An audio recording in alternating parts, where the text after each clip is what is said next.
ఎవరు ఆయన? జగన్ బాబు అన్నాడు. ఆయన కోట వేయాలంటే ఆయన గుర్తు ఏంటంటే కొంతమంది ఎత్తున్నాను, ఇంకొంతమంది అయితే హస్తం గుర్తుంది, కొంతమంది సైకిల్ గుర్తుని. అలా వెయ్యాలన్నదేమో జగన్మోహన్ రెడ్డి వెయ్యాలి.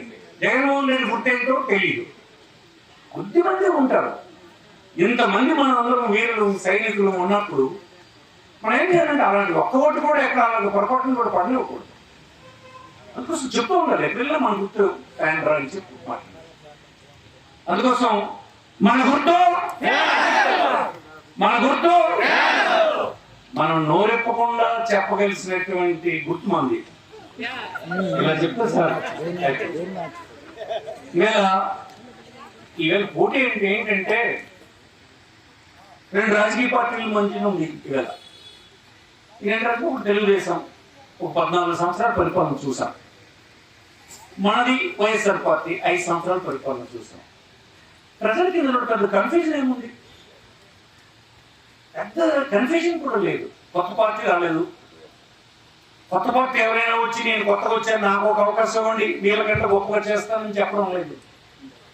14 సంవత్సరాలు చేసిన వ్యక్తే మళ్ళీ అడుగుతున్నాడు నాకు అవకాశం అని. 5 సంవత్సరాలు చేసినటువంటి వ్యక్తి నా పరిపాలన చూసి ఓటేయండి అని అడుగుతున్నాడు.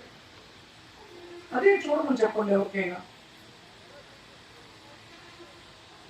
నువ్వు 14 సంవత్సరాల్లో నువ్వు కొన్ని మనం రాష్ట్రం అంతా వదిలేసే ఈ జిల్లాలో ఏం అభివృద్ధి చేసావు చెప్పు. నీకు ఎందుకు వేయాలి ఈ జిల్లా వాళ్ళు ఓటు? మనం ఏదో పక్కన పెట్టారు. ఈ జిల్లా వాళ్ళు ఎందుకు ఓటు వేయాలి? 14 సంవత్సరాలు ముఖ్యమంత్రి ఉన్నావు కదా, నువ్వంటూ చెప్పుకునేది ఒక్కటి జిల్లాలో ఉందా? ఒక ఆస్తి నిర్మాణం ఎక్కడ ఉందా? రాజశేఖర రెడ్డి గారు వచ్చారు, ఇక్కడ హాస్పిటల్ ఇచ్చారు. రాజశేఖర రెడ్డి గారు వచ్చారు, అక్కడ యూనివర్సిటీ ఇచ్చారు. వంశధార ప్రాజెక్ట్ ఇచ్చారు. జగన్మోహన్ రెడ్డి గారు వచ్చారు, ఎక్కల దగ్గర పోస్ట్ ఇచ్చారు. బుడగట్లపాలెంలో ఫిషింగ్ హార్బర్ ఇచ్చారు. ఉద్దానంలో మంచినీటి స్కీమ్ ఇచ్చారు. ఇక్కడేమో పలాసలో హాస్పిటల్ కట్టారు. ఇంకా మన ఊర్లో స్కూల్ కట్టారా, హాస్పిటల్ కట్టారా, సెక్రటరీ బిల్డింగ్ కట్టారా, ఒక సామాజిక భవనం కట్టారా, అవన్నీ పక్కన పెట్టి ఒక జిల్లాని అభివృద్ధి చెందిన జిల్లాల సరసన నిలబెట్టడానికి 14 సంవత్సరాలు నువ్వు పనిచేసిన సందర్భంలో ఒకటి చేసి నువ్వు ఇప్పుడు చెప్పగలవా? మళ్ళీ నీకు ఎందుకు వేయాలి జిల్లా ప్రజల ఓటు? అదే కదా మనం అడగాలి. మీ అన్న ఎవరికి వెళ్ళినా అదే అడగండి, ఎందుకు వేయాలి నీకు ఓటు? చంద్రబాబుకి ఎందుకు వేయాలి? ఆయన తరఫున పోటీ చేసిన వాడు మాత్రం ఎందుకు వేయాలి చెప్పుకోవడానికి లేదు అతనికి. ఎలా అయిందంటే నేను అభివృద్ధి చేశాను, ఈ అభివృద్ధి చేయలేదని చెప్పేస్తే నువ్వు అభివృద్ధి చేసినట్ట? నువ్వు చేస్తే చెప్పు, ఏం చేసావు చెప్పు. ఇవాళ జాతీయ స్థాయిలో ఇక్కడ ఉన్నటువంటి చాలా మంది ఎడ్యుకేటెడ్ ఉన్నారు. ఏ రాష్ట్రంతో పెర్ఫార్మెన్స్ ఏంటి, ఆ పరిపాలనలో ఆ రాష్ట్ర స్థితిగతులు ఎలా ఉన్నాయి, అభివృద్ధి ఎలా ఉందా అన్నది అంచనా వేస్తారు. వేస్తే ఎలా ఉన్నాయంటే అందులో ఉన్నటువంటివి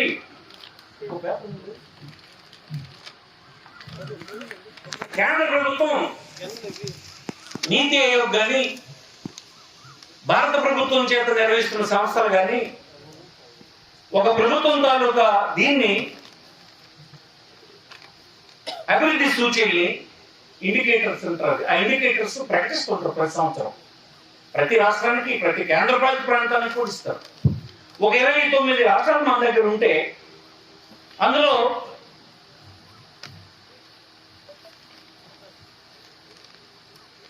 జిఎస్డిపి అంటారు.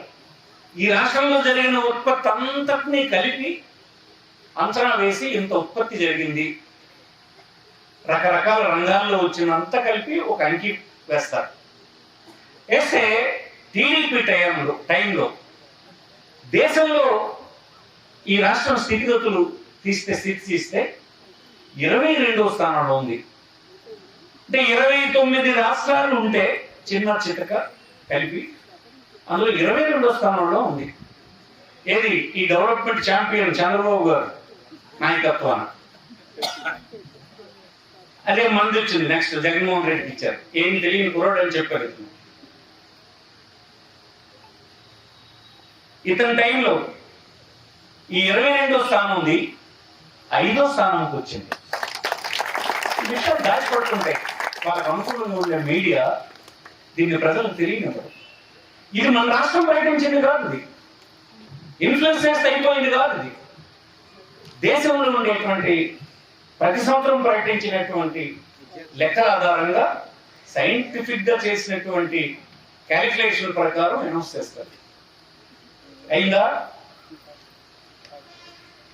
తలసరి ఆదాయం అంటే ఒక వ్యక్తికి ఉండేటువంటి ఆదాయాన్ని లెక్కేస్తారు. ప్రతి రాష్ట్రం కూడా తలసరి ఆదాయం ఎంత ఉంది, ఎంత ఎక్కువ ఆదాయం కలిగి ఉంటే ఆ జీవన ప్రమాణాలు అంత పెరిగి ఉన్నట్లు లెక్క అనమాట. దాంట్లో లెక్క తీస్తే 17వ స్థానంలో ఉంది మంది.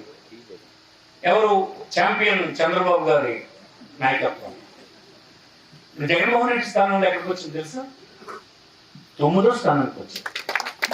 8 మెట్లకి ఒక్క 5 సంవత్సరాల్లో. ఇతను చెప్తుంటాడు నేను అలాగెరగ తీస్తాం ఎలాగెరగ తీసామని అబద్ధాలు చెప్తుంటాడు. దేశం చెప్తుంది ఎవరి పరిపాలన ఏంటంటే. అందుకోసం ఎడ్యుకేటెడ్ అందరికి ఈ ప్రాంతంలో నివసిస్తున్నటువంటి ఎడ్యుకేటెడ్ ఉంటుంది. మీ అందరూ అనుకుంటున్నట్టుగా రాష్ట్రం పాడైపోలేదు. పాడు చేసిన రాష్ట్రాన్ని మెరుగు చేసే పని జగన్మోహన్ రెడ్డి చేసినాడని మీకు ఈ సందర్భంగా మనసిస్తున్నా. మీ ఇంట్లో చదువుకున్న పిల్లలు ఉంటారు, ఒకసారి మీరు కంప్యూటర్ ఓపెన్ చేయండి, ఈ సైట్ ఓపెన్ చేయండి, దేశంలో ఈ రాష్ట్రాల స్థితిగతులను ఓపెన్ చేయండి, చూడండి. మీరు ఓర్నే మా పట్ల కోపం పెంచుకోవద్దు అంటున్నాను. తెల్లవారితే ఈటీవీను ఏబిఎన్ ఆంధ్రజ్యోతి వాళ్ళు చెప్పిన మాటలు వినేసి రాష్ట్రం పాడైపోయిందని అంటే వాళ్ళకి స్వార్థం ఉంది.